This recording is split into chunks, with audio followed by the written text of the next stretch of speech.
I'd probably make sure everybody mutes their lines just so you don't have any background noise. That usually does help for your recordings, especially. All right. That's smart. Okay. Well, so of course we have Blair here. I'm pretty sure y'all know that by now, which is probably why you're here.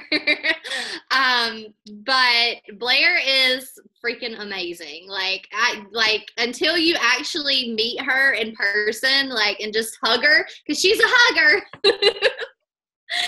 She'll like if you're at Summit or something, she's the one going around saying hey to everybody and hugging everybody and introducing herself.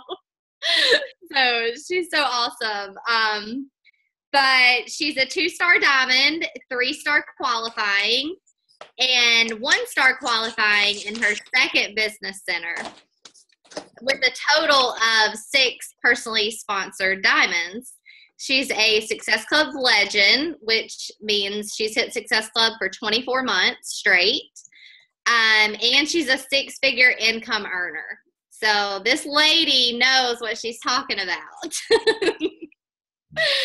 So, I mean, make sure and take plenty of notes, and let's put it into action. You can go right ahead, girlfriend. Thank you. Amber, you're so sweet. I just want to have a Southern accent, like really bad in the worst way. Like when I hear everyone talk, I'm like, I want to sound like that too. But I first want to just thank Noelle and Amber for messaging me and asking me to hop on. It's really super sweet. I still like she lists off all these, things about me or says the stuff about me. And I'm like, whatever, like, I'm just this, stay-at-home mom who just decided to do this crazy coaching thing. Never did I think it was going to grow into what it's grown into. So it always blows my mind when people tell me that they're like, oh, you inspire me, or I look up to you, or when I'm at Summit and people are like, oh my God, it's Blair. And I'm like, oh my God, it's Noelle. Like, like I get super excited over meeting everybody. I think that's why I run around and I just want to meet everybody and hug everybody and love everybody, because I love what I do and I love this team and I'm very, very passionate about it. So when they came to me to talk about some topics, they asked me, what are my favorite things to talk about? And I have 2 subjects, so I'm going to give you guys a twofer. If you know what a twofer is, 2 for 1. Because I feel like these 2 subjects to me are probably like the most like important thing to me. They're what I'm most passionate about, and I probably get the most questions about it. So the first thing I want to kind of share with you a little bit is a little bit more about me and how I kind of got started with my coaching journey. So for those of you that don't know, I've been a coach now for a little over 3 years. I am a stay-at-home mom. I've got 2 kids. My son, Landon, is a ninja on any given day of the week. Like, he's crazy and wild and totally nuts. And then I have a 13-and-a-half-year-old daughter. I am married. My husband, Kyle, works for Boeing. If you guys were at Summit, he is the very gigantic, large man that walks around and he screamed at everybody to get together for the team photo. He's a sweetheart. He's an amazing guy. But when I first started coaching, let's see here, I was extremely depressed. I was suffering horribly from postpartum depression. Landon was only 9 months old at the time and breastfeeding like crazy town. Like every 20 to 90 minutes, that kid was breastfeeding all through the night. So I was absolutely exhausted. I had, the baby weight still left to lose, and we were just struggling horribly financially. We were borrowing over $600 a month, at least, if not more, from my parents every month. I had their Target card to get diapers and household essentials. I had their gas card to fill up my gas tank. I was constantly having to call them even more, saying like our car would break down, so we'd have to borrow their Sears card just to get tires on our cars. I was on state assistance, food stamps. I had WIC, like pretty much anything and everything I was taking advantage of, because even though my husband has a good job, he works for Boeing. If you don't know who Boeing is, he builds airplanes all day long, and it's a great company. He gets paid well, but he had just started working for them, so he was kind of starting at the very bottom. So his income was just not enough for the four of us. So I was looking at having to go back to work, and I was like, screw that. I would literally be paying for daycare. I didn't want to do it. And at the same time, I was like, I need to just be getting healthier, and I already own P90X. So I was like, I'm totally going to break this out and start doing it. And it literally seemed like the stars aligned. And at the exact same moment, I met my sponsor. And I was like, oh my God, I need to totally do this. I need to jump right in. I need to take hold of this because like we're struggling so bad and I need to get us out of this hole. So the funny thing is you would think, right? Like I have an enormous why. I had an enormous why, you guys, for this business. And it's all I thought about every single day. So you would have thought like right when I first started that I would have just like hit the ground running and everything would have fallen into place. And, you know, I would have been working like a madwoman, but I really sucked as a coach. Okay. Like no joke. I was the worst coach ever. I couldn't get people to get on challenge packs. I couldn't hit Success Club. I couldn't sign coaches. I felt like I was working my business tirelessly in between naps and feedings and middle of the night. I mean, I was doing it all, I felt like, and I just super sucked. And I sucked for a good like 7-8 months in my business where I just could not gain traction. I couldn't figure it out. I was calling my sponsor in tears, crying every single day. I was fighting with my husband all the time because he was like, why are you doing this? Why are you wasting your time? Clearly this isn't working. Like this is a scam. He was like, I don't know who this Carl Deichler guy is, but I think he's ripping you off. Like he hated this. He hated it so much because he just didn't see the payoff. And it was that January at Super Saturday, like 7 months after I signed up to be a coach, and they start talking about the cruise. And I'm like, there is no way in hell I'm going to be able to go on this cruise. I can't hit Success Club to like save my life right now. There's just no way I'm going to do this. But I knew I wanted it so badly, and I knew I wanted this to work. So I really went home and I was like, I need to figure out what the hell I'm doing wrong. I need to figure out what's going on in my business that I'm just sitting here in Suckville because I just couldn't take it anymore. And so that's kind of what I wanted to kind of let you guys know is that if you're on this call right now and you're listening to me and you're, you know, maybe you've seen my accolades and you think, you know, God, you know, it must just come so easily and so naturally for her.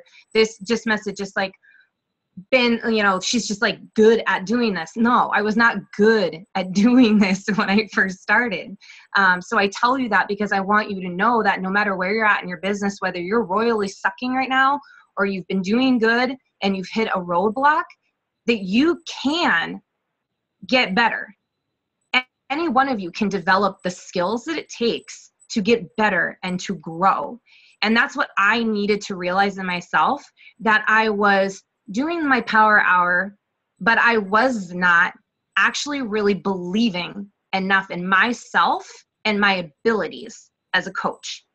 I was just doing the power hour. I was just sending out my invites. I was just kind of adding to my network. I was doing all the things and crossing them off my list, but I didn't believe in myself or my abilities because every month I didn't hit a goal. So I immediately was just like, I suck.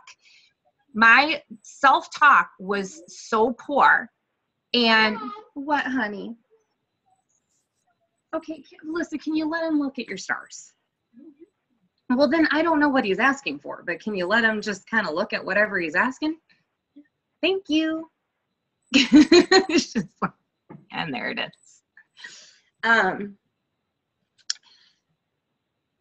I had to get really honest with myself in the amount of personal development I was really truly doing. I was not really soaking that in.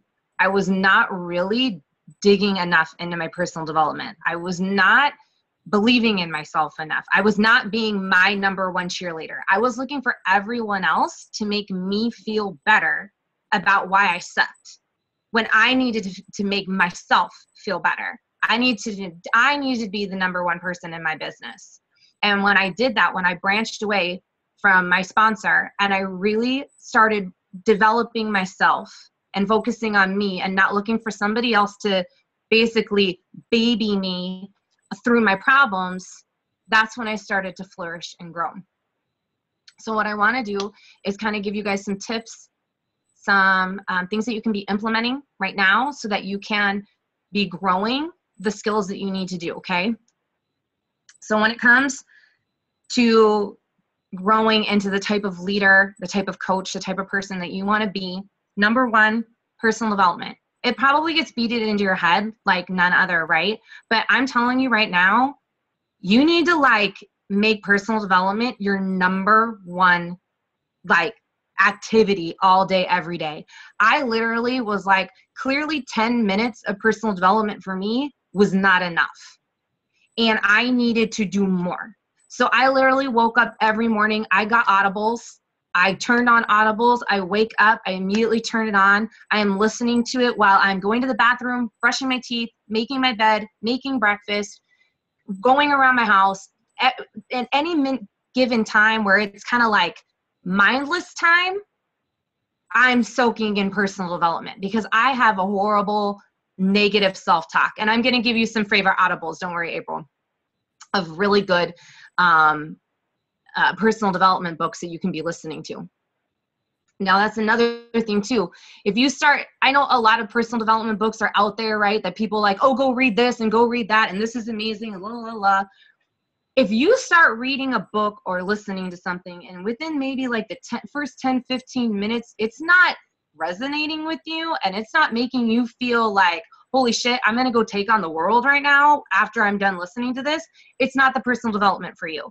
Maybe later, maybe it will speak to you later in your journey, but you need to be listening to personal development that speaks to you every single day. It needs to fire you up and get you so pumped to start your day and go work your business. So if any of you guys are right now, you're like dragging through a book or because everybody told you that, you know, John Maxwell, just for instance, like the laws of leadership or whatever, and everybody's told you need to go read that to be a better leader, and you're reading it and you're like, this is a freaking snooze fest, I'm having a hard time reading it, then stop reading it and go find something that inspires you. Stop it right now. Like, I'm dead serious. Like, don't do it just because everyone else is telling you that's the book to read. You need to find the personal development that works for you. Now, for negative self-talk, I find there's 3 audios. Alyssa, can you then ask Kyle to help you out with Landon, please? Thank you. Landon, honey, why don't you go down and see Daddy? Daddy's too loud? I know. He's loud all the time, isn't he? He's too loud. My favorite ones are Unlimited by Jillian Michaels. I highly recommend doing that one on Audibles because she actually reads it and there's just something about her when she speaks, like, you listen. Can you please close the door? Hold on a second, let me mute. I'm gonna scream. I don't want you guys to hear me.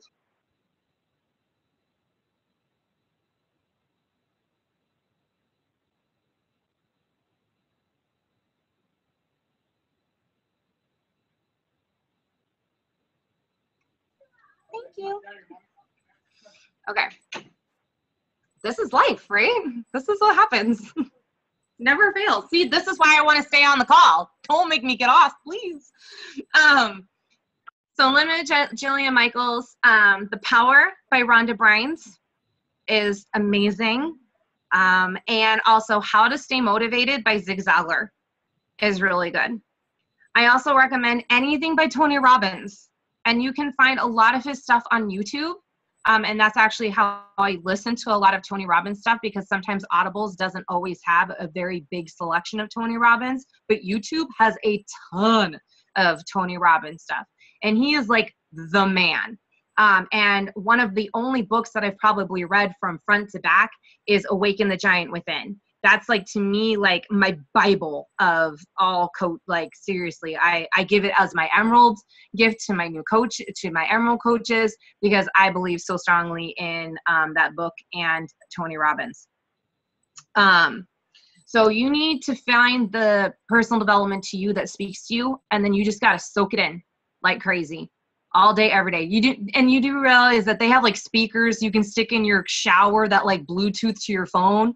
Like seriously, you just like soak it in all day long, because you need to start having like a serious belief in yourself. I cannot stress that enough. The confidence factor that you need to start having, because then you need to start like talking to yourself like you're a badass, and start talking to yourself like you can do this. Because the minute you start speaking to yourself that way, you're going to start seeing the change come out of you, because you're going to believe in yourself. Second thing you guys need to be doing is implementation. You'll hear this a lot of times, that people will say consistency is the mother of all skills. I say implementation is the mother of all skills, because you have to implement being consistent every day. You have to implement everything. I would find this out, that I would get on trainings, I'd take tons of notes, I'd listen, oh my God, that's amazing. I would never go out and implement stuff, because I would have fear, or I'd say, oh, that works well for them, that's probably not going to work for me. I'd get in my own head over things, and I would not ever go and implement stuff. So you got to implement everything like crazy, and not just once, not just twice. You have to continue to keep implementing things consistently every single day from training. There is a reason why these coaches are as successful as they are, is because they are constantly learning, growing, and implementing everything that they learn. So if you're just listening and thinking that that counts for you for your power hour time, you're like, oh, I'm getting my trainings in, and not implementing, like, you need to stop that right now. And you need to either go to your success partner or your upline and let them know, say like, these are the things that I listened to this training, and these were the things that popped out to me. This is what I want to do. And you let them know, I'm going to implement this stuff. Like I use even my team page as kind of like an area where we can practice implementing our stuff. Because sometimes it's, you get scared about maybe posting or sharing your journey, or maybe implementing, maybe learning just how to even like photo edit, right? Like you're like, I don't know how to do that. So we use our team page as kind of like a, post it in here, and then we're all going to lovingly critique it for you. We're going to show you like, oh, maybe add a scroll stopper here, break up your paragraphs a little bit more here. Oh, that's a really good piece of your story. Maybe you shouldn't give a little bit more information there. Or I really love that photo, or actually that font's not that good. Maybe use a different font. Like we are constantly helping each other with that process of actually implementing trainings, so that we'll go out and actually do it, versus just kind of like him and haw around it, because maybe we're just not knowing how to maybe implement it. So we practice it together as a whole, as a team. So that might be something that you guys can do when it comes to just getting better at implementing things. And then the last thing with that is going to be booby trapping yourself. And what I mean is, so I had my negative self-talk and my low self-esteem was so bad that every time I would sit down and try to like talk to people, I would start second guessing every single thing I was going to say. Oh, I don't know if I should say this. Oh, I don't know if this is right. Oh, I might bug them. Oh, I was so in my own head and would overthink every little thing I would do. So I booby trapped myself. I would put Post-its all around my computer or my workspace, and I would leave myself things like, stop overthinking, just be you. I would put quotes and stuff that spoke to me, like every day.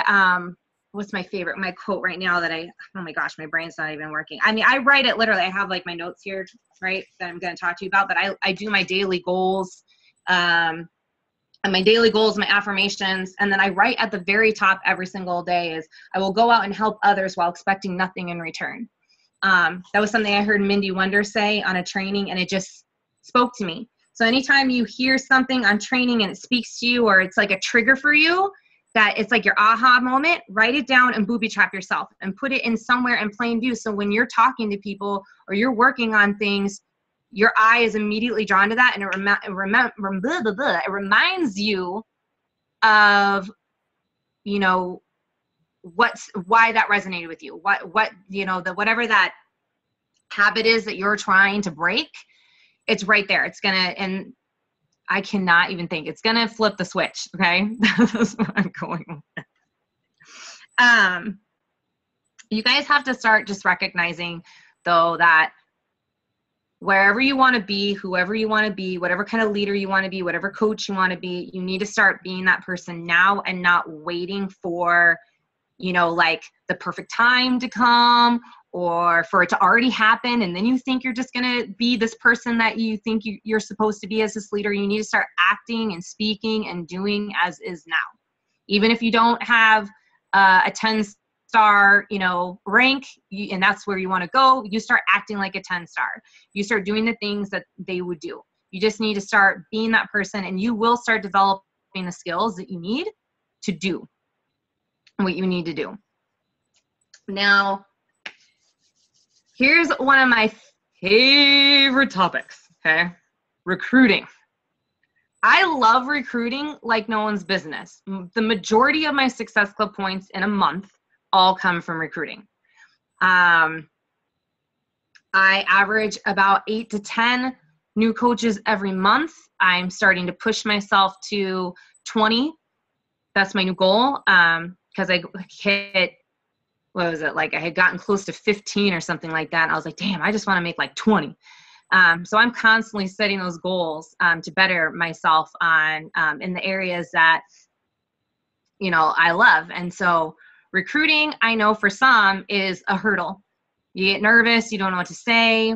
And so I want to help you with that, because to me, recruiting is what builds this business. It's what's going to get you to the income goals that you want to get. It's going to be able to build that residual income that you're wanting to get. It's going to, it just unlocks everything, is the recruiting aspect. So if you're not focusing your energy on recruiting, you need to switch gears and start putting some serious energy into recruiting. And from my understanding, you guys are, this is like you guys are pushing for diamond and like elite and things like that right now, right? Oh yeah. Then recruiting needs to be like priority number one. You need to be talking about the business more than anything else every day. Like it needs to be like what comes out of your mouth out of like almost every single conversation, in my opinion.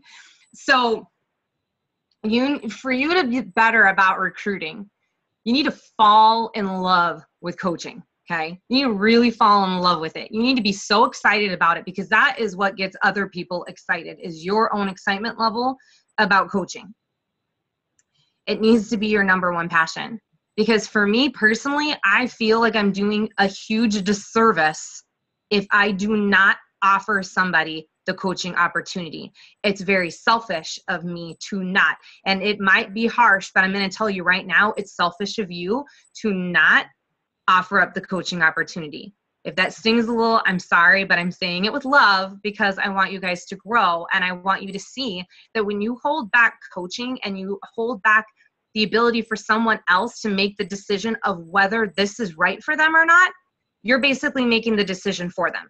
You are taking the ability away from them to decide whether or not this is going to be the life-changing opportunity for them that they need in their life. So I never take that type of power away from somebody.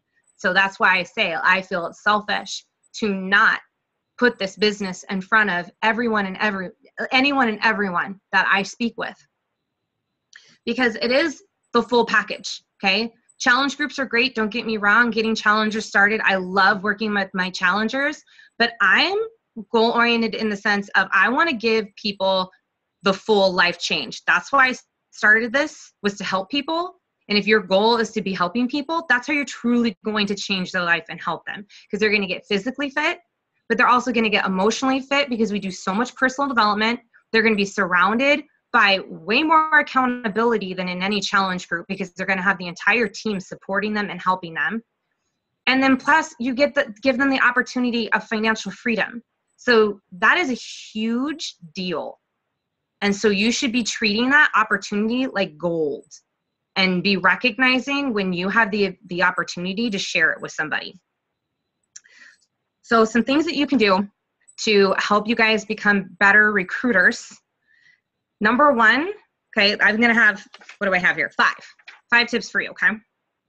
Number one, you got to add to your network like a freaking boss, okay? I mean, seriously, guys, like that has to be a serious focus in your business, is adding to your network.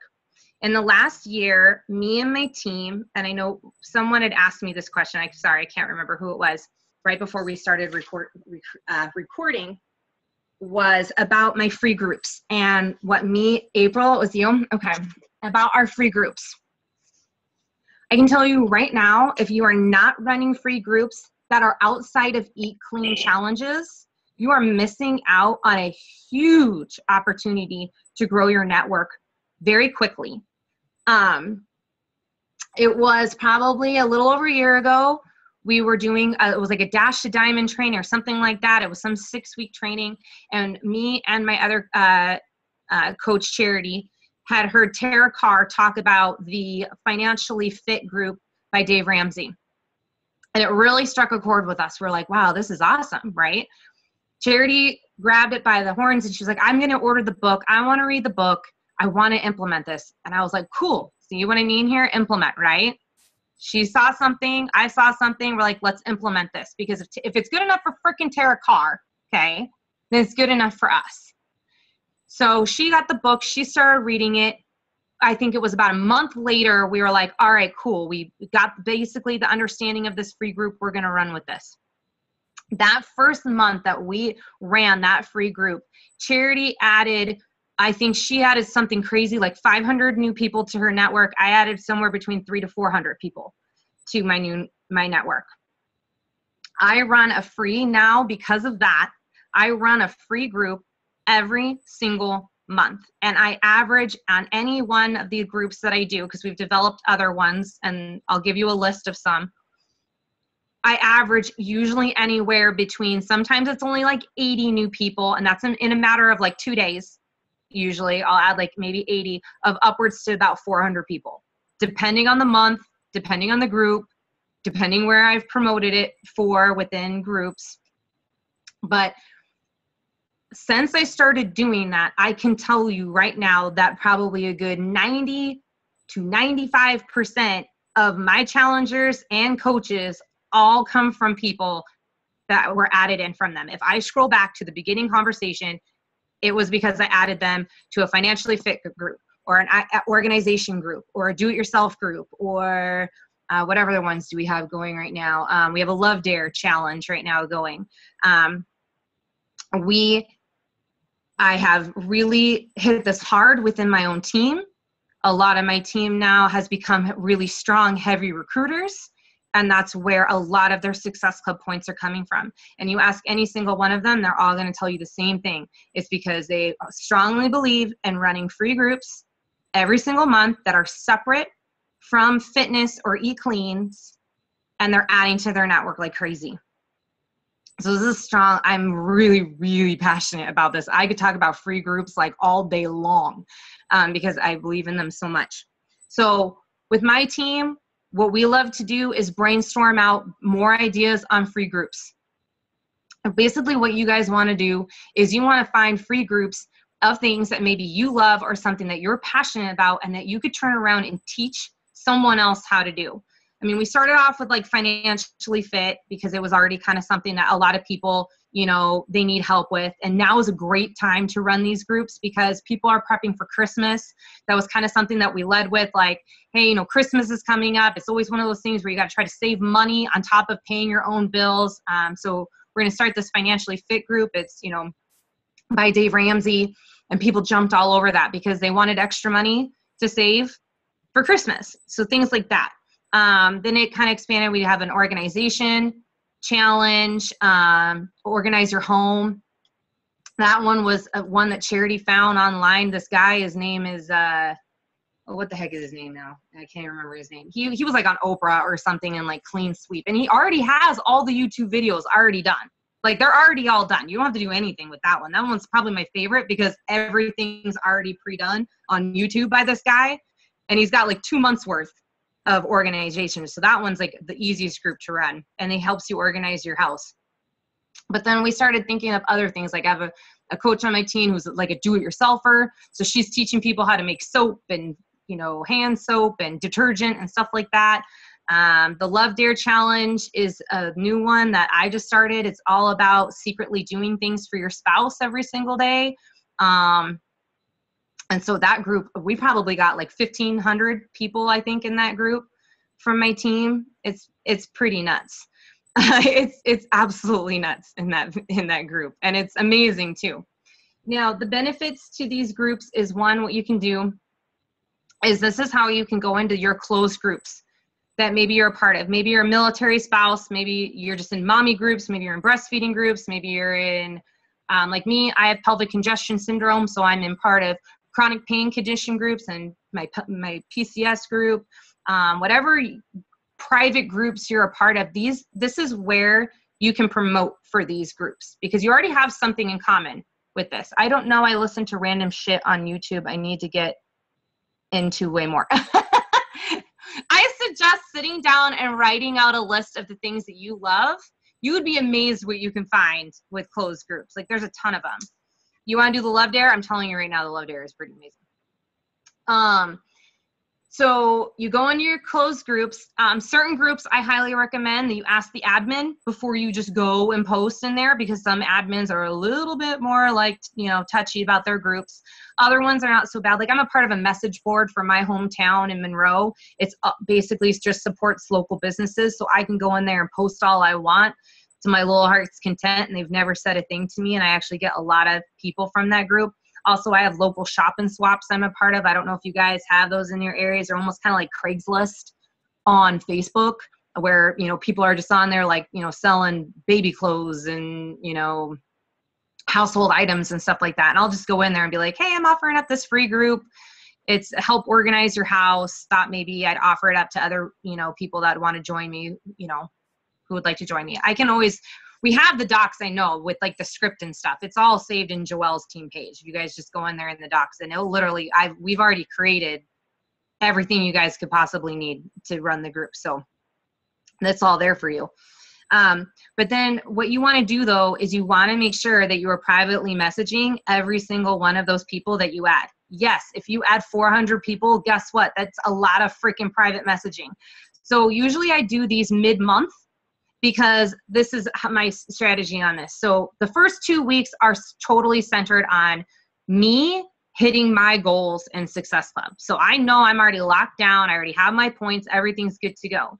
Middle of the month, I'm going to run a free group so that I can take maybe 2, 3, 4 days, sometimes a week, of fully focused building relationships with people. I don't have to be stressing about talking about challenge group. I don't got to be stressing, maybe talking about coaching. Not to say I'm not still talking to people about that stuff, but I'm being very laser focused on those relationships that I'm building from that free group within those couple days, so that I don't have to stress about, sometimes I'll slack a little bit on my power hour because I've got 400 new people that I'm trying to build relationships with in a matter of a couple days. So just know that. So that's why I do it mid-month, and I've already hit my goals the beginning of the month. And then it's nice because then the end of the month, then these people I'm just kind of still getting to know, and I've already built conversations and stuff like that. So that was actually tip number 2, because I rolled right into that, is building relationships. All those people, you need to start building relationships with them. Do not be scared to ask them questions. I get this all the time. Coaches are like, I don't know what to ask them. I don't want to ask them what they do. That's like a loaded question. I'm like, so picture this, okay? You got to figure that all these people that you just added to your network, okay? One, they're in closed groups for a reason, because they're looking for other people that they have something in common with, and they're wanting to connect with people. So don't think you're bothering them by talking to them. They want to talk to people. Hence why there's Facebook and social media, and people are getting on because they want to talk to people. And especially if they've gotten into a closed group, like a breastfeeding group or something, they want to talk to other people. So you're not bothering them by starting up a conversation and chatting with them. And if anything, like it was me in my first 9 months of breastfeeding, I wanted to talk to other moms because I had nothing else. I had no one to talk to except my husband, who didn't care about how I breastfed all day and then got shit on, and I hadn't showered, and, you know, I held him while I was peeing that day. Like, that was the highlight of my day, and my husband didn't care, you know, but another mommy, she cares, right? Like, we wanted to talk. So when you start these conversations with them, you need to just start asking them questions. Like, usually I'll ask a simple, like, you know, hey, why are you interested in the group? Even though that's kind of, you know, if it's an organization group, usually they're going to be like, well, yeah, I mean, I want to get organized. But you'll be amazed. Like, sometimes people will say things like, I've had people open up and said, my husband died a year ago and I'm holding on to all of his stuff still, and I need to let it go. And you'd be amazed what people say when you just ask them, you know, a simple question like, why are you interested in joining this group? They might, you know, they might just say, oh, I want to get organized, but some may have like this whole story. Oh, I'm in the middle of getting ready to move, or buying a house, or we just had a baby and everything's everywhere. And then you just start asking more questions, asking them like, so are you, and if, you know, oh, do you have kids too? Oh, do you stay at home too? Or do you work like me? I just start asking all those questions and just starting to get to know them, because when you welcome them onto you as a friend, it's kind of like welcoming them into your home. That's how I look at it. When people scroll through their news feed, it's like I'm welcoming them into my home. And when they become my friend, that's what I'm doing. I'm like, hey, come over to my house and let's hang out and let's chit chat. You would not welcome somebody into your home and not talk to them and ignore them and be like, hey, what's up? Sit there on the couch. I'm going to sit over here and watch, you know, The Bachelorette, and like not talk to that person, right? Like, you're going to talk to them and get to know them. So you got to like start being engaging and really starting to build the relationship and start talking to them. Which then naturally leads into number 3 of sharing everything on your social media account. Because naturally what ends up happening now is you've got what, like 300-400, whatever new people that you've just added to you. And if they're anything like, I'm sure a lot of you will admit, maybe not want to admit, but privately in your own head you're going to admit this, that you go and cyber stalk the heck out of people when you become new friends with them. Do you not? You start going through like all their profile photos. Oh, look, they got a kid. Oh, over here. Oh, they went here. And you like start cyber stalking the holy hell out of them. They're doing this to you, okay? You friend them, and they are like, who is this Amber girl who just invited me to organization chat? I need to know everything there is about Amber. And so they start looking through your stuff. So if you're not sharing everything on your wall, they're going to know nothing about you. So you want your page to be welcoming. Like I said, you're welcoming them into your home, and it needs to be everything about you so that they know, like, oh, I like her. She likes the same stuff I do. Or, oh God, she's obsessed with wine. I'm obsessed with wine. Oh, she's on a fitness journey. That's kind of cool. Like, you need to be sharing it all. I kind of call it like the Blair show is kind of what I like to joke around. Like, that's my Facebook wall, is the Blair show. They should feel like they already know you before even knowing you. I probably feel that's honestly the best compliment I've heard when I meet people for the first time in person. They're like, God, I feel like I already know you. Like, I haven't met you before, but I feel like I already know you. And I'm like, yes, that's exactly what I want to hear. And that's exactly how you should be making all these new people that you've just welcomed into your world, to make them feel like they already are going to know you and they're going to trust you. And so this is where it takes you kind of maybe stepping out of your comfort zone a little bit too.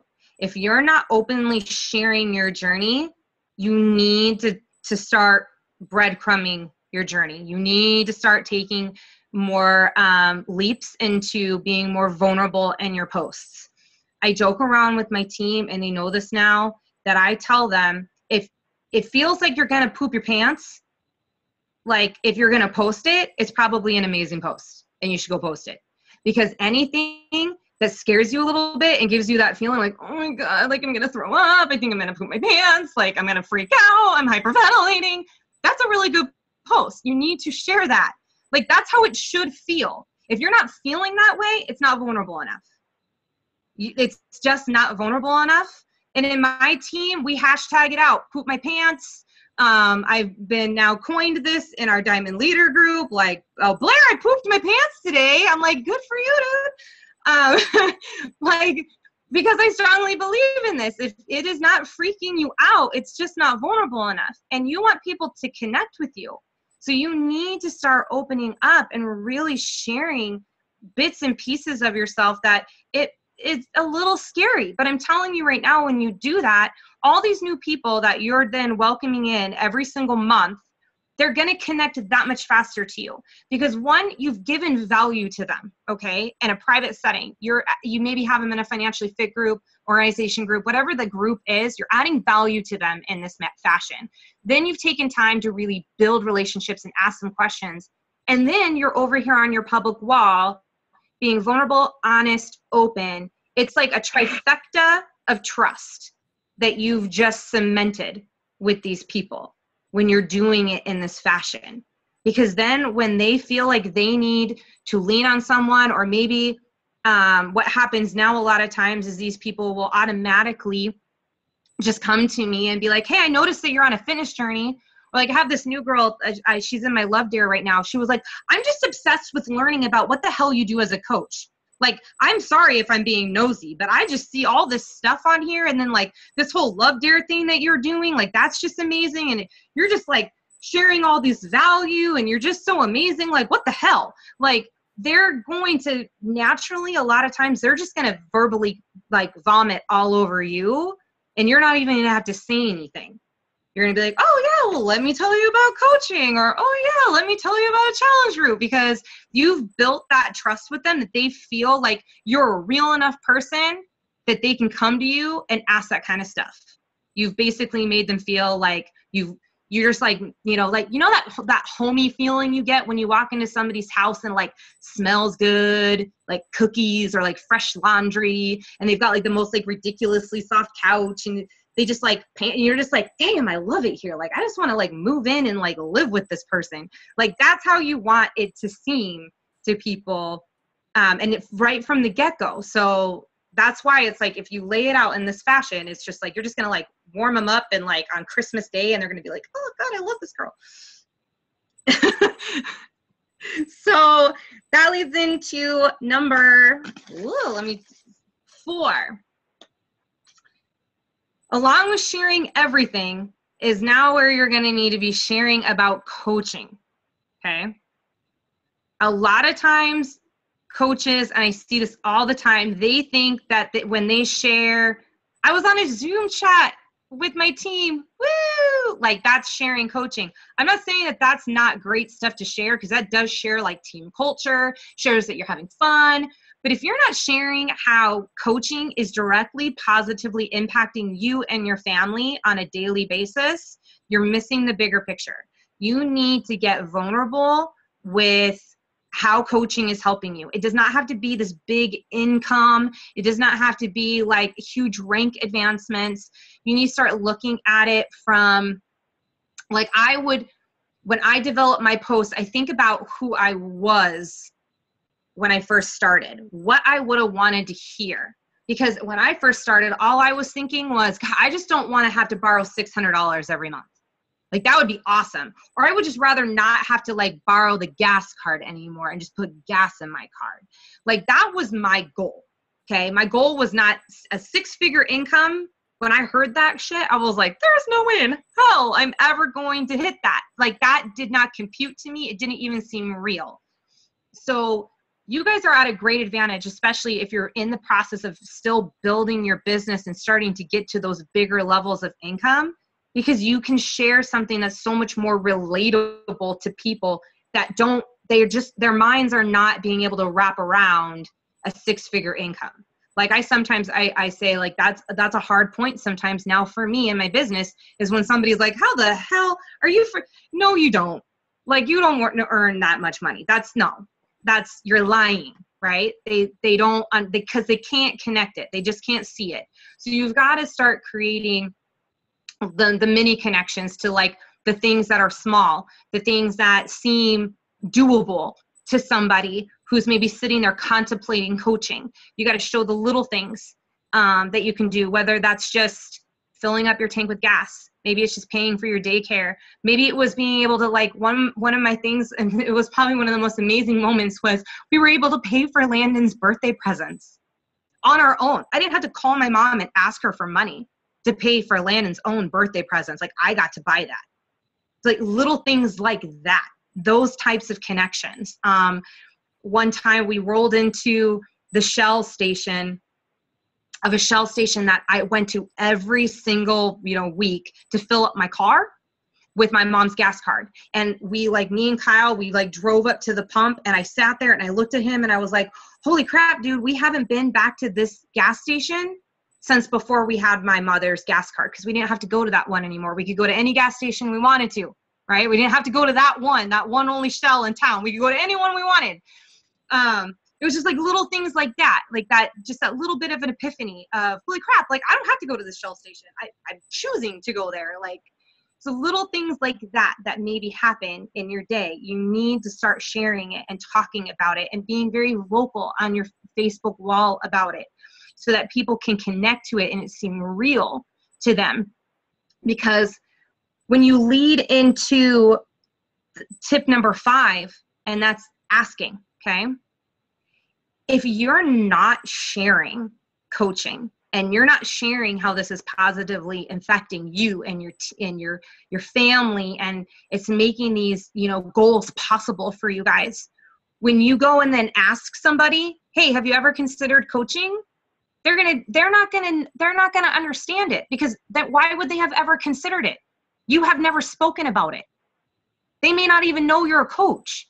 They may just think you're just some awesome chick who likes to work out and has, whatever. They're like, oh, you're just really into fitness. There's a lot of people on Facebook, if you haven't noticed, that take a picture of their food. Doesn't mean they're a coach. Or there's a lot of people that take photos of them working out. Doesn't mean they're a coach. It just means that, they worked out and they wanted to, share that they worked out that day.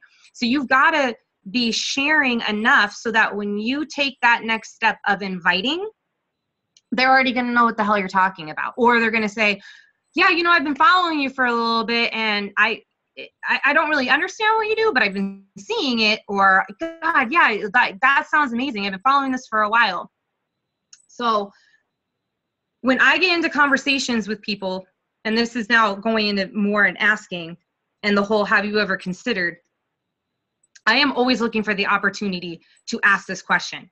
I think that that's probably the next biggest hurdle that coaches have is, I don't know, I don't know if I should ask them. I don't want to sound, I'm going to piss them off or scare them off. I'm really just straightforward. And I found, and I can't remember who said this on a training call. See, once again, I heard something on a training call and I turn around and implement it. And I can't remember who it was, but they were like, if there's something that you're feeling like maybe you're going to rub somebody the wrong way, address it full force. So I say that, I'm like, I don't want to bug you, or I don't want to annoy you. I'll do that in follow-ups a lot too. I don't want to bug you. I hope I'm not. Totally let me know if I am, but I just wanted to reach back out with you because your goals are important to me, because they were important enough for you to share with me. And I just don't want you to think I forgot about you. So stuff like that, I'll literally lead with, dude, I don't want to bug you. And I'll say that, dude, I don't want to bug you, okay? You need to talk like you in conversations with people. So when I'm asking people, I'll be like, hey, you may think this is totally crazy, or you may think I'm bananas, or you may think I'm nuts, but, when we were talking, you had said something along the lines of that you would love to be able to stay home with your kids. I would love to be able to help you with that. Have you ever considered coaching or doing what I do? Or have you ever considered working from home? Have you ever considered checking out more about what I do? And I'll say totally cool if you're not interested, no worries. I would feel bad if it's something that would help you and me not offer it up to you. So I'm just real straightforward. I just keep it really relaxed. I let them know hey, look, it's not going to offend me. If you say no, it's no biggie. But I just wanted to let you know that I cared enough about something that stuck out to me that you said, that you sounded like maybe you were unhappy in this area. So you've got to, wherever it is, and I'm letting them know like, hey, this might be something to consider for you. Or maybe it's something that you've seen that they're really freaking badass at. So it's like, hey, you know, I hope, you know, you may think I'm totally nuts, but girl, like, you're so freaking motivational. Like, at all your posts, I connect with you. I just think you would just be like amazing at what I do. I would love to learn from you. I've told people that. I was like, God, I would just love to have you on my team because I would love to learn from you. Have you ever considered coaching? Heck, I told one of my coaches, I just think you're a cool chick and I would love to hang out with you more because I've been having so much fun talking with you and getting to know you. Have you ever considered doing what I do? Because then we'd like be able to hang out more. That would be cool. Just whatever it is that's drawing you to that person, or that you're seeing that they have a need to be filled, or that they're strong at, you highlight it and you just ask them, have you ever considered? I can tell you, if you do it that way, you can literally, any single person you talk to, you can offer coaching to them at some point in a conversation, because there's always something that somebody has, a quality or a need that they need filled, that coaching is going to fill for them. So when I'm talking to people, I literally I would say probably, I don't know, 90% of my conversations are all about coaching. When I'm talking to people on a daily basis, it's probably good 90% is coaching driven. And that builds. Maybe it's not going to be like that right in the very beginning when you start really going out there and making this a priority of going out and actually starting to take those leaps and talking to people. But if you continue to keep doing it, your conversations you're always going to have coaching conversations going. You're always going to have people to reach back out with. Every time you post about an opportunity, you're going to have people to connect with and say, hey, did you see that I'm going to be opening up some more spots on my team? I know, like, we talked like a couple months ago, and you were interested in it. Is now a better time for you? And I'm sure right now you guys probably already have a list of people that are sitting there that you have yet to take the leap of going and asking, because you're like, I don't want to bug them, or I don't know what they're going to think, or they're probably no, this is probably not right for them, or it literally makes you feel like you're going to poop your pants if you message them. But I'm going to tell you that that's what you need to get over.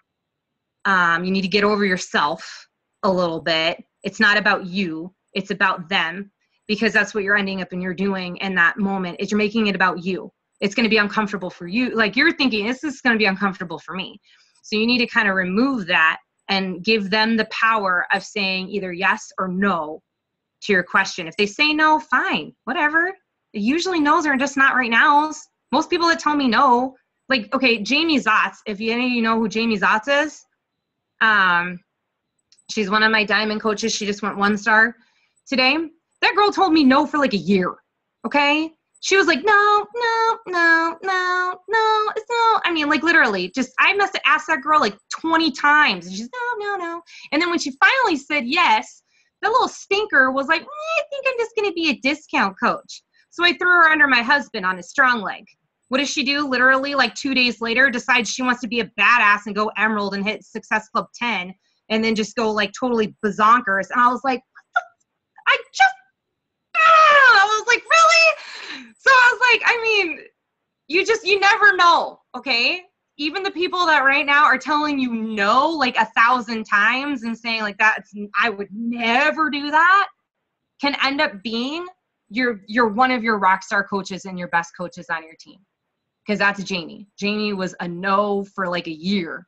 And I just continued to keep offering it because I knew she was amazing. And I look at every single person in that light. I know that every single person I talk to has it in them to grow into an amazing coach. Because if anybody had looked at me when I first signed up as a coach, they never would have thought that I would become a 6-figure earner or a Success Club legend or, where I'm at right now. Nobody would have ever guessed that from me.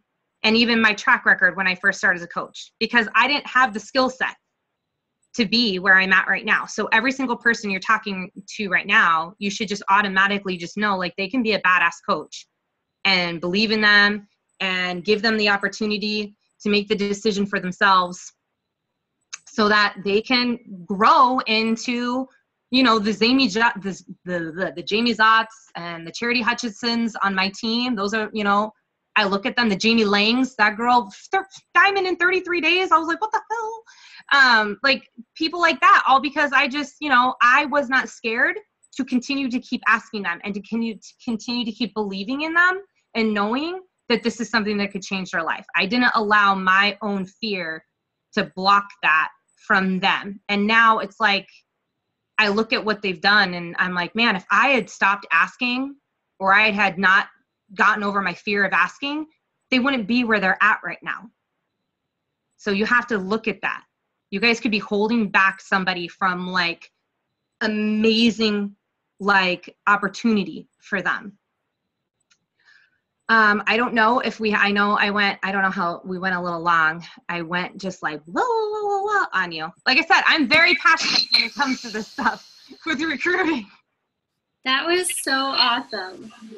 I took like literally, let me see, 2 pages front and back, and I almost had to start on a 3rd page. But I'm a crazy perfectionist, so I just started writing in the margin because I was like, I don't know, and I don't want to use the whole, you know, page. But oh my God, that was so awesome. And I just want to bounce off your last statement, because even just today I messaged a girl and I was like, I know that you said no before, but you keep popping up in my mind, and I'm just going to go ahead and swallow my pride and ask you again, are you sure you're not interested in coaching? And she's like, you know what? I just been, you know, I love your YouTube videos, and I want to start a YouTube channel, and I want to start a blog, and you look like you live this rock star life, and I just want to be a part of it. And I'm like, okay, let's do this. So those people that told you no, like Blair was saying, go back to them and say it in that way. Like, be yourself and just be like, yeah, I'm going to swallow my pride and just ask you again, because you keep popping up in my mind for a reason. I just thought that up, like when you guys see scripts and stuff like that, I mean, that's a baseline, right? Like that's kind of like a general gist of what someone should say. And even like when I say something, maybe that's not how you said it, or like what Noelle just said, that's not how she said it. So I have found what works best is when you write something, read it out loud. And if it doesn't sound like how you would say it to somebody in real life, to your best friend, then you need to say it like you. So that's why I joke around. Like I say dude, like, and I'll say it like how I say it. I'll go D-U-U-U-U-U-D-E, because I'm like dude with people, like when I say it. So you need to talk like, so because then when they meet you or they see you on a video, the 2 dots are going to connect. Like they're going to know, oh, like that's her being real. That's, you know, so because then they can tell when it's like a script, something you just copy and pasted for like me or Noelle or some other leader, like they're going to tell right away that that's not you. So you've got to be real, not only on your personal page, but in private convos. And even still, like there's some people where maybe you just do better with doing the voice option with inviting. I don't know if you guys know how to do that on your phones, but that's like one of my favorite things to do, especially when I'm starting to really build that connection and talking about coaching. I take opportunities to just to do a voice recording. And that just connects it a little bit better with them. Yeah. That's awesome. I had a question and a comment. I also want to just go back to when you were talking about whoever you want to be, you need to start being now. Like if you guys think, I know you all are pushing for diamond and you want to be diamonds and you want to have this team underneath you, but if you think the day you wake up as a diamond, anything in you is going to change, it's not. It's not going to change, and you're just going to have a bunch of people under you, and if you haven't been building yourself up with personal development, you're not going to know what to do with them. You're going to do them a disservice. They might end up quitting or not realizing their full potential because you're not doing your job and filling yourself up. That's not saying that you're responsible for their success or their failures, but you have a responsibility to be the best person that you can be for your team. So start being that leader now, because when you become diamond, it doesn't just happen overnight. You're building up to it. And then so I wanted to ask a question about your relationship building. Do you ever just message people and ask them, like because you saw a couple cool posts on their wall without having had a forming relationship with them? Do you ever say, I just saw one of your posts, it intrigued me, want to be a coach? I used to do that, but now I kind of still do it, but I do it in a way where that's not the first message that I do. I kind of just will message them and be like, I will highlight the post that they did, and I'll say something along the lines of that really just put a smile on my face. I just wanted you to know that you're just somebody who really motivates and inspires me. Mm-hmm. I compliment them and kind of just start chatting a little bit with them, and then I will build it into an invite. So the invite is not just first, it's kind of complimenting them, talking to them, and then turning it into an invite. Okay. I have a question. Yeah. With all your recruiting that you do and the inviting that you do you do sneak peeks? Are those helpful for you, or are you just really into inviting and they're just I want to do it? I do offer sneak peeks. I do find, though, that the majority of coaches that I sign are not through my sneak peeks. I do think that it's good, though, for my team. I find a lot of coaches within my team thrive very well from sneak peeks. So I do run them and I do put people in them. But I find that it's more from me just continually keep building the relationship more one-on-one with them. I've kind of started changing around a little bit of how I'm doing my sneak peeks. We're treating it almost like a mini new coach training, so that they already understand right away that their goal is going to be Success Club and going Emerald from the beginning. So they already know what's expected of them and why that's so important. So we kind of talk about that, about rank, and we talk about Success Club and what that kind of means, and break it down into helping 3 people, helping 5 people, stuff like that. And I've learned that you have to be really straightforward and honest when it comes to the coaching opportunity. I feel like when I first started building to Diamond, I was just I just want to sign people, and I would be scared to be honest with them because I thought, oh God, if I say this, it's going to scare them away. So now I'm way more direct in conversations, and I let them know, I'm like, hey, I'm not going to say this is easy. It's simple work. It's simple stuff you got to do, but you got to be really ready to be dedicated to making your goals extremely important. And that's the kind of people I want on my team. Is I want people that are passionate about their goals. So you're going to have to probably maybe sacrifice some time. But if your goals are that important to you and you really want to make this work for you, then you're going to be willing to put in the work. So I express that in my sneak peeks. I express that in private messages. And you will find that you will then bring on stronger coaches, so they're not dropping off like crazy or going, oh, I have to work. That's my favorite, right? When they sign. I thought you only said it was a power hour. I know, because it's this to-do list. I have to share my story. I'm like, oh, good. Yes, you need to share your story. How do you think anybody's going to know what you're doing? Does anybody else have questions? I have a question real quick. Just coming off of that. So, I mean, do you think it's a bad thing though, or that you do just try to push for Diamond? Because I did the same exact thing.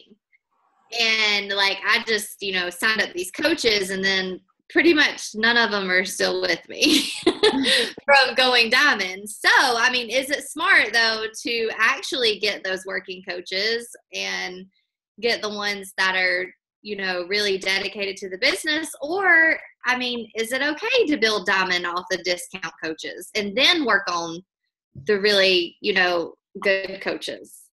I don't ever think it's wrong to have discount coaches or to have people join that maybe are still, maybe wishy-washy, because like I said, I think that this opportunity is life-changing, and it gives them the opportunity to grow into the type of person that they need to be to reach their goals. I mean, like I said, me personally, when I signed up, nobody thought I was going to do anything. And actually, when I finally started to take off, all the leaders were going to my sponsor going, what the hell did you do to her?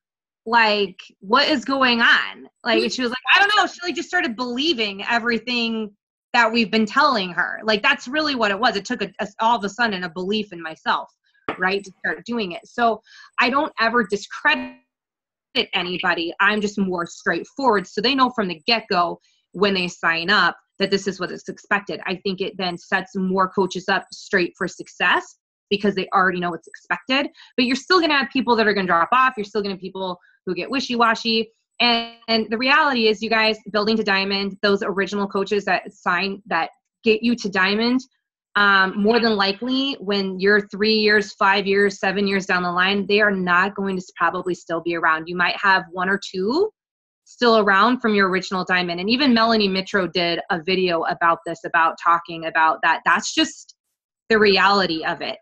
And I think that has a lot to do with the fact that when you're in that first process of pushing for diamond, we're still in a growth period ourselves of becoming a leader and learning how to be more confident in ourselves. So you're attracting people that maybe are still in that, they're not at that, maybe that level of being fully committed. And I know that that's kind of what happened is I was attracting people like me that were, full of excuses and had a lot of money issues, and they weren't willing to, bust their butt for it, because the majority, I know I am not the norm. My background of being as poor as we were and on food stamps and stuff like that. And I don't say this to be mean, but the reality is that a majority of people that are in that predicament, they cannot seem to break the negative cycle in their own mind of realizing that they're perpetuating the lifestyle for themselves more. And they can't break that. I always knew inside of me that I was better than the situation I was in. So I had that, I knew it in my head. I just couldn't figure out how to break past it. And so I know the people I was attracting in, that's why a lot of my coaches fell off. And my diamond was not stable when I first got it. I dropped diamond probably a good three times. I think when I first hit diamond, it took me a year to hit diamond, took another 6 months, 7 months after that to solidify my diamond. And then I didn't go 1 star, I think, for almost, it was like another 8 months, I think, after that, 7 months. So, it took time. I was a snail. So be a snail. There's ain't nothing wrong with being a snail in this business. Okay. A 6-figure earner, it's pretty nice to be a snail. So come be a snail with me. It's okay. I think it's so easy for coaches to just see, like you're saying, when you started, like you see this coach and she's, 3-star, 4-star qualifying, and you're like, wow, she's awesome.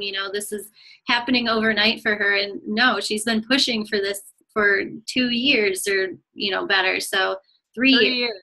Yeah, so 3 years. It's just like the top 10 coaches at Summit. You had, maybe you had 1 or 2 up there that have been coaching for 19, 20 months, but then you had people up there that were coaching for 4 or 5 years before they made the top 10. So it's just, don't compare your journey, because you don't really know other people's journeys, until they come on to our Zoom and share it with us. Very true. And I think I did that a lot, you guys. I compared myself so much because, and that was something too that I forgot to even share about that. And so this is kind of almost like a bonus, is that I used to hate Thursdays. I hated Thursdays. Thursdays were horrible in my little world of coaching land, because everybody's rank advancing, everybody's having all these income checks, and they're talking about it. And I was sitting over in my poor little pity world on my couch crying, going, this fucking sucks. Like, I can't pay my bills. I can't do this. My husband's fighting with me. He thinks I suck. I think I suck. Like, I suck. Like, I literally, I hated Thursdays. And I hated the national wake-up call. You'd get on that thing and everybody's rambling off. I was like, fuck them. Like, sorry, like, I'm an F-bomber, okay? And I was, fuck that. And I was so mad, like, every single time. And I realized it was in one of a training call that I heard that it was like, that is jealousy right there. That's a negative behavior. You feel it in every fiber of your being when you're that jealous and you're filled with that much like, ugh, like, why are they doing it? Not me. You're literally saying in yourself that you're not capable, or you're not deserving, or you're not as worthy as that other person who's having that level of success. That's what you're basically telling yourself when you're doing that. So I literally, when I started diving deep into personal development, it turned into, all right, I'm changing my whole attitude about freaking Thursdays and the National Wake Up Call. So like when I saw shout outs, I'd get so excited for them. I'd be like, oh my God, you went Emerald. And I'd literally get up and dance around my house. Like I had to like get the juices flowing somehow. So I turn on music. I'm like, it's freaking Thursday. Like I get so excited, even though I wasn't doing shit in my business. I was like, and I was like, it's the National Wake Up Call. And I get so excited and just powered up, and just because I started looking at it as they're showing the possibility of what I can do with this business instead of being all upset that they were having success and I wasn't. And I will say that the minute I made that shift, I went from never hitting Success Club, never being able to do anything, to literally the very next month, I hit like Success Club, like 22 points or some crap. Like it was nuts because I just finally got excited and just, I believed in me, and it transcended into my posts and my conversations. And I just got passionate about what I was doing instead of just being a negative Millie all day long about how much I sucked at coaching. Like I just had to have fun with it.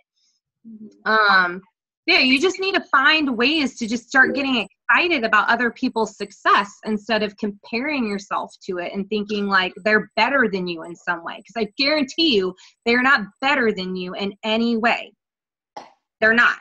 I am not better than anybody on this team in any way, or I have like some secret skill that I'm not sharing. Like, no, you can do this.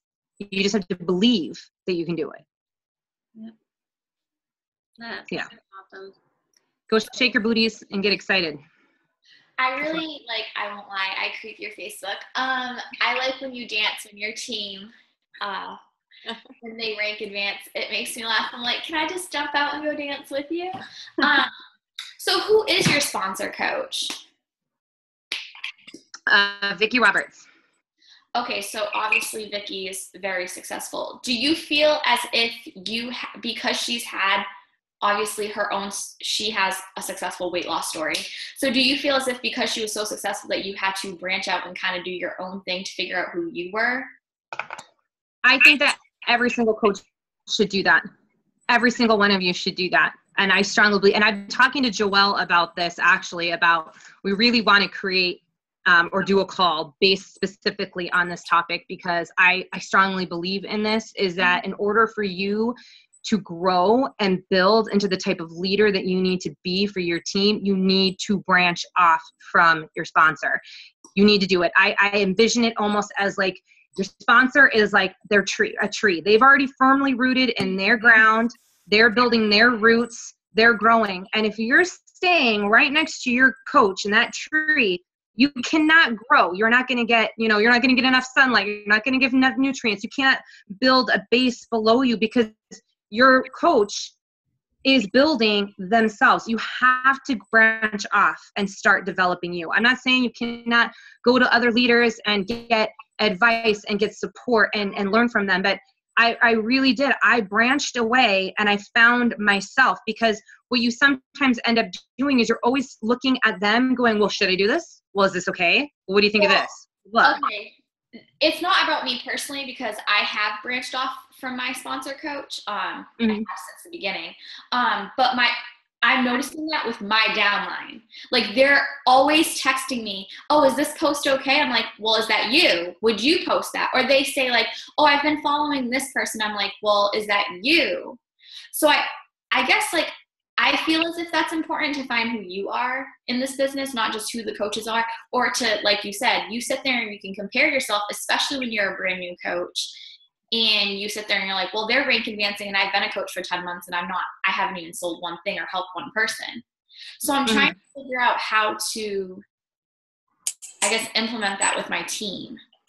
So that I'm very clear from the very beginning, even on GSRs now, that this is a partnership. Okay. And I reiterate that in everything. It's in every conversation, like when I'm making posts, when I'm on Zooms with them, when I am on trainings with them, I am constantly reminding them. I hate the word leader because I think in some way it denotes that they need to follow me, the leader. Okay. And I'm like, no, take leader out of it. We're business partners. We're equals. I learn as much from you as you're going to learn from me. When I get on with my team, I am constantly getting them to share. What do you think we should do? What's your idea on this? And when I see any of my team do anything where they come up with an idea or they've implemented something in their own way, I have them, I don't shout them out. I do shout outs in my team page, don't get me wrong, I do, but I will reach out to them. And this even goes far into my downline. I'll reach, 5 levels deep, and I'll see somebody do something and I'll say, that was amazing, that what you just did. Can you go into the team page and share how you did that?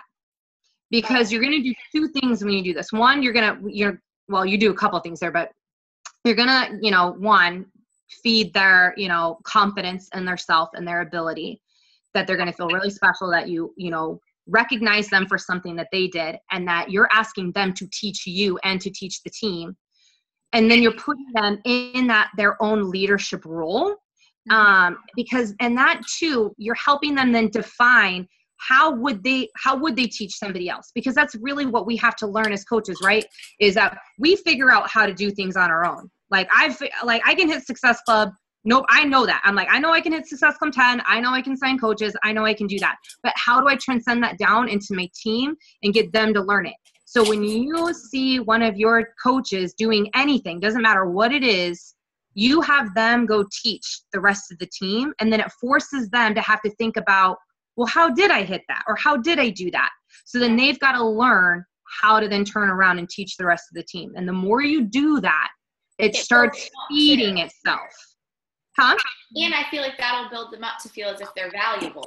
Exactly. Okay. You've got to treat them as equals within the team page and let them see that everyone has a voice. My team page is very much about brainstorming. We do everything together. We do everything as a learning together. And I'm constantly pushing them to come into the team page and give their pieces of value at all costs. Like, when even when I'm on Zoom chats, 9 times out of 10, when I'm on a Zoom chat, I am not the one talking. Okay. I'm calling out other coaches on the call that I know that they have a piece of value to add, and I have them tell it. I could easily tell the story, but I'll have them tell it. So when I'm on a call, I do very little talking. I let the rest of my team talk. Okay, that's perfect. You actually hit exactly what I was looking for.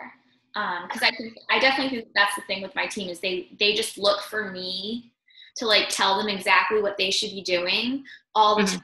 And it's been overwhelming, because I'm just okay, well, you know what to do, just do it. Answer.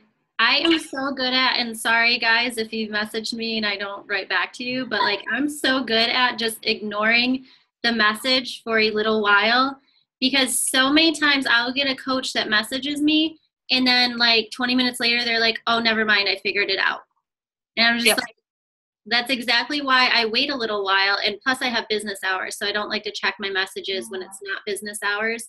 But a lot of times they ask you a question because they're looking for the validation, but they already know where to find the answer. They just want to be validated in what they're doing. But once they start doing it on their own, they're validating themselves, which is where it needs to come from anyways. So just ignore them for a little bit. What's my piece of advice? Oh yeah, I ignore my team. To ignore. Got messages back then. Obviously, your dead silence me and said, I need to go figure this out on my own. And I'm like, Exactly. It does. They know that. You need to not be scared to give a little bit of tough love to those coaches that are holding on. There's a difference between supporting them and holding them back. And when you do that, you hold them back, because they're not going to start developing in their own way. You've got to start nudging them a little bit and giving them opportunities to shine and show up in the team page. I feel like one of my biggest struggles right now is I just signed a new coach, and apparently from our GSR to a weekend, she decided that she does want to do this 100%. Because that's something I ask on my GSR. I say, do you want to go through the coach basics? If you want to run, I'll run with you. If you want to walk, I'll hold your hand, depending on what you want to do. And she told me that she wanted to go through the Girl Boss basics and figure out exactly what we do as coaches and if it's for her and all that stuff. So then she had messaged me the other day, and I'm like, I don't answer my messages right away because I do get overwhelmed if I can't sit there and have a conversation with you. I'm not going to answer you. I have a toddler that's running around. So I didn't answer one of my new coaches when she had a question. So when I sat down to talk to her, to discuss with her Open for Business post, because she said that she was interested in doing coaching actively 100%, I said, okay, well, we need to come up with your Open for Business post. Do you have any ideas for that? And she's like, well, I've been messaging you for days and you haven't responded to me. So how am I supposed to do this all by myself? So then I felt as if I was failing her, because I'm like, okay, I went through my messages and I was like, you messaged me the Shakeology recipe that you tried the other day. That's the only thing you messaged me. You didn't ask me for help with your Open for Business post. I would have responded quicker to that had I seen that first. And then, like, I had gone on and I said, I let her know about my business hours. I said, I told you on our GSR that I have business hours where I return my messages, and that's very important to me and my business. And once you start coaching for a while, you will understand why. And I went over that and stuff. And I guess she respected that because she's been nicer to me. Like, since I said that, I guess she respected it. But then tonight, I did respond to her because she had questions on what to do. And I sent her to the Misfit site. And I said, this is the Challenger interview questions. I do this on all of my challengers. I cater it to what works for me. I don't copy and paste word for word now because I've been doing it for a little bit. But if that's what you need to do to help you get the hang of having a conversation and figuring out what program is per person versus, oh, hey, you want to do size? It's $160. Boom. Like, you need to figure out what exactly they want and show them the value in it. Mm-hmm. And she's like, okay, I'll look at the site and I'll get to it. But I'm just like, okay, let's run together. Let's do this. But sometimes no matter what you say or what you'll do, you're going to have coaches that are going to be like this, no matter what. Or they're always going to feel like you're not doing enough for them, even when you're giving to them the same level that they're giving back to you. And with coaches like that, I just really start trying to redirect them to personal development, because I feel like that's what's lacking the most in their life at that moment, because they're not taking ownership. So I start redirecting to personal development. I'm like, what personal development are you doing by the way? That's like my thing. My coaches probably get so annoyed. Every time they come to me with something, I'm like, what are you reading? What are you reading? Go read this instead. Well, that was like after I talked to her, I was like, and by the way, have you got a personal development book? Yeah. I'm like, because you need this in your life, and so do I. I have a question for you. What? I'm sorry. I had a question for you real quick. Yeah. When you do these free groups, pretty much you're saying is like, I know that's a great way to build relationships, and that was just amazing. I loved all that, the ideas of that. So when you say you do that, basically by building those relationships, you actually have people coming to you asking for coaching and stuff. Do you ever reach out to them, or is it basically just pouring into you? Because I would imagine that if I would do a free group or something, or anybody for that matter, they're going to see what you're doing other than that free group, and they're going to come to you and be like, what the crap, just like you said. But do you ever, on a regular basis, reach out to them within that group, or do you allow them to feel comfortable and not pressured? Because I just don't, I would feel like, I would never want anybody to feel like, oh, well, the only reason why she done this is because she wants us to try this Shakeology stuff. I don't never want them to feel that way. So I just wondered if you let them come to you a lot. Well, one, that's you being in your own head over that. That's where that kind of goes with confidence, is that you're projecting your fear onto others. Your fear is that that's how they're going to feel. So you're letting it hold you back from talking to people because you're worried that that's how they're going to feel. And I'm telling you right now, when you're genuinely talking to people and getting to know them, and you've added free value into their life, and you're sharing and being vulnerable and open and honest, that's the last thing that's going to come to their mind. I have never once had somebody from a free group say to me, oh my God, that was the only reason why you added me into this group, was so that you could talk to me about this. Because one, I don't automatically add them to a free group and then literally jump on them about like, hey, don't you want to try Shakeology too? Did you know that I am a Beachbody coach? I take the time to build that relationship with them and get to know them. But I'm also not holding back asking when I see them giving me clues and indicators and opportunities. If they're telling me things that I know that like coaching could benefit them or challenge group is going to benefit them, I let them know. And you can easily word it in the way of, I see you're really enjoying my organization group and you're really loving that. I'm not sure if you know this, but I also run fitness geared groups, and you had mentioned, whatever it was that perked your interest. Maybe, you mentioned something about wanting to get back to working out or whatever. I just thought maybe that would interest you as well. I could share some information on that. I do not sit around and wait for people to come to me. I am actively going out and forming that bridge with other people and asking them. But yes, there does come a point in your business when you are doing this consistently, you will start seeing the shift in your business, where more and more people will start coming to you because you are adding value, you're adding, you're sharing your story, you're being open, and you're building trust with people, and they will start coming to you. But if you wait around for people to come to you, you'll be waiting for a long time. Yeah, I mean, that's one of my strong suits. I don't have problems talking to people and talking to them, and I don't go straight to that ever whatsoever.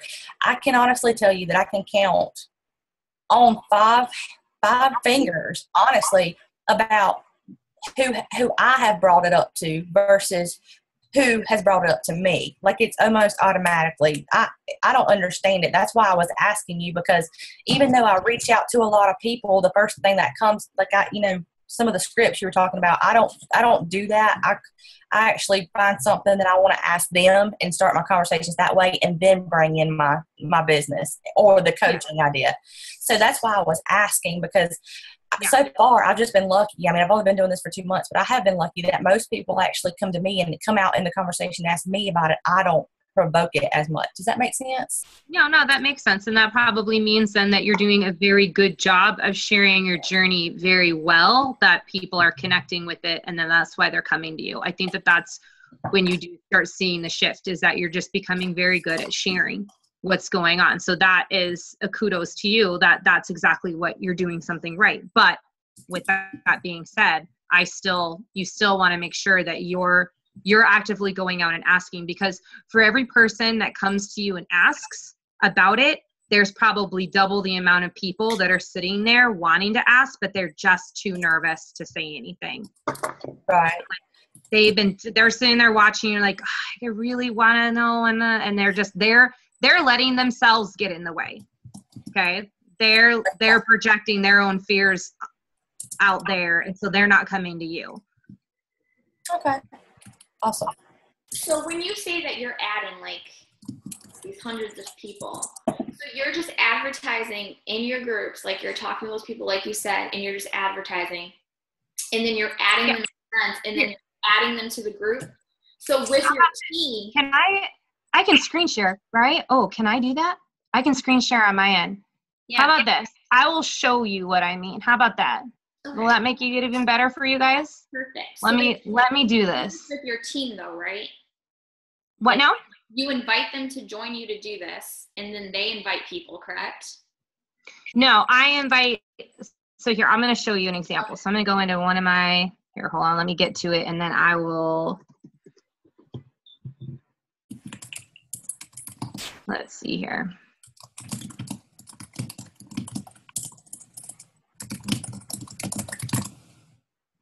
Okay. Let me see if I can screen share. I should be able to. Yes, I can. Okay, you guys see my screen? I should have done this at the beginning for you guys. I don't know why I just didn't do it. So, okay.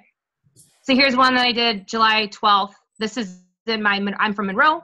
So this is my Monroe message board. So I just come in here. Hey, hello, Monroe. I put this little thing up here. I let them know to shoot me off a friend request.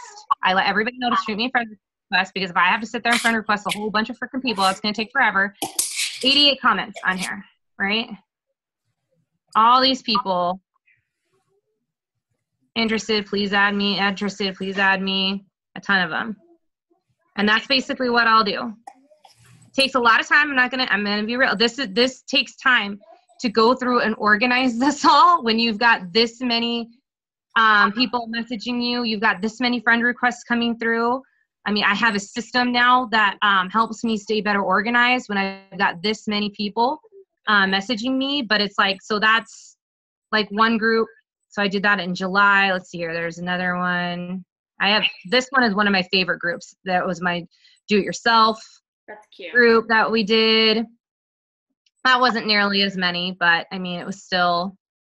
So you think you get more people from the organization challenge? Yes and no. I mean, sometimes. It just depends on the month. I feel like sometimes like this one, look, it was only like maybe 28 comments, but I'll do this sometimes in multiple groups. So there's like another group that I go into. Hold on here. Where do you live? I live in Washington. I live about 40 minutes east of Seattle. Please tell me you're not a Seahawks fan. I am a Seahawks fan. Why? What are you? I'm not telling you.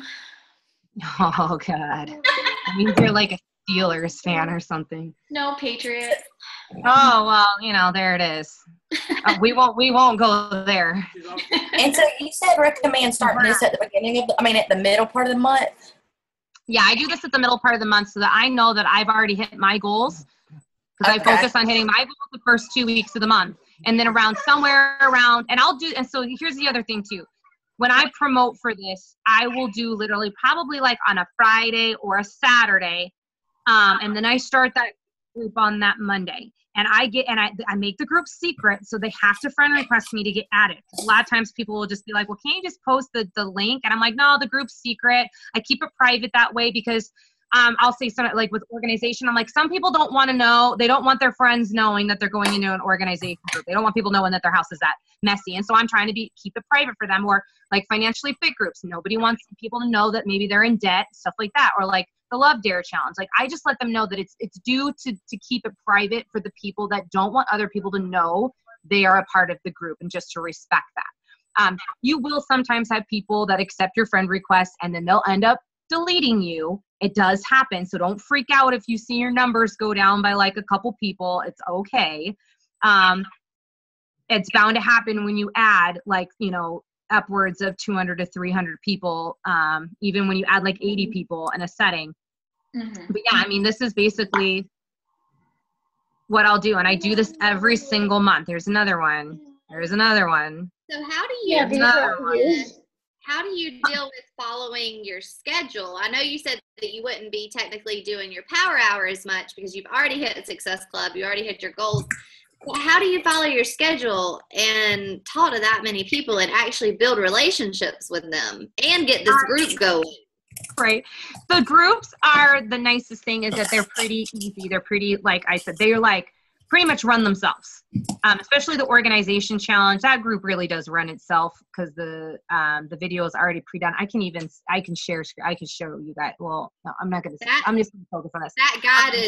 That guide's on the Misfit website. Yeah. That's the doc that I created for you guys, that you have. So the links are already all there. So it's already pre-set up. You stick it in Hootsuite, it's good to go. Now the relationship building, that does take time. So I do the bare minimum on my power hour. I'm not focused on obviously adding to my network because I already added to my network. I'm not focusing necessarily on doing a ton of inviting, because I know that if I take a good solid couple days of just being laser focused on relationship building, that's going to build over the next couple weeks, and it's going to give me a foundation of a ton of people to invite over the next couple weeks. So that's how I look at it. Like I might not be inviting, and and I even tell my coaches this, don't look at it as the vital behavior as invite. Think of it as connect. So you transfer over what you would be doing in invitings, and you're transferring them over into connecting and making that's the focus for those several days. Okay, so when these people friend request you on Facebook, because that's what you're telling them to do you screen them first before you add them? Screen them how? Like, what do you mean? Like for instance, go and check them out? I have quite a few Beachbody coaches that follow me. So what if they're like, oh, this is a good way to network and they want to join the group? Do I allow them to join the group? Like there's some different. That depends. I do have some local coaches that I do know, and they've asked me because they're in these same groups and they're like, I want to hop in on this. I want to know what it's all about. And I let them firmly know right ahead of time. I will let you come in the group. I know them and we can talk freely. And I'm like, you can can come in the group and stuff like that, but just know, obviously, like, this is for you to learn, and then you can go implement back with your team. Okay. And so I'm very firm with that. If I don't know the coach, I mean, I don't know. I mean, I have yet to have a negative thing happen where I've had a coach come in and like poach people or be unethical. Mm-hmm. But I do let people know, and I let my team know this, that I firmly stand, and I get really upset if people do this. You do not talk about Beachbody at any point in that closed group. If you want to do it in private messaging, that's one thing, but you do not do it in the group. Okay. You just don't. And so I let coaches know that. I'm like, look, this is a safe place that I'm adding free value to these people. This is not a place to spam them. I've even had some people that have been from other companies, and I let them know that. I was like, let me be real here, because you get it. You're in an industry that I'm in. Mm-hmm. And you're building connections too. So you just need to respect that this is not an area for you to spam my people. And if that offends you, I'm sorry, then you don't need to join the group. Like, I'm very straightforward with that. Okay. So you just have to be, you just pick and choose. I mean, I'm pretty blunt, so I don't think I'll have problems with that. Yeah. And I'm glad you brought that up, because we're in a little town, so you're going to see that a lot. Like, I mean, well, it happens. Thank God I ain't in Carolinas. Sorry, Amber. Sorry, girl, but you got that whole town like in your hands. I'm going to go ahead and stop there.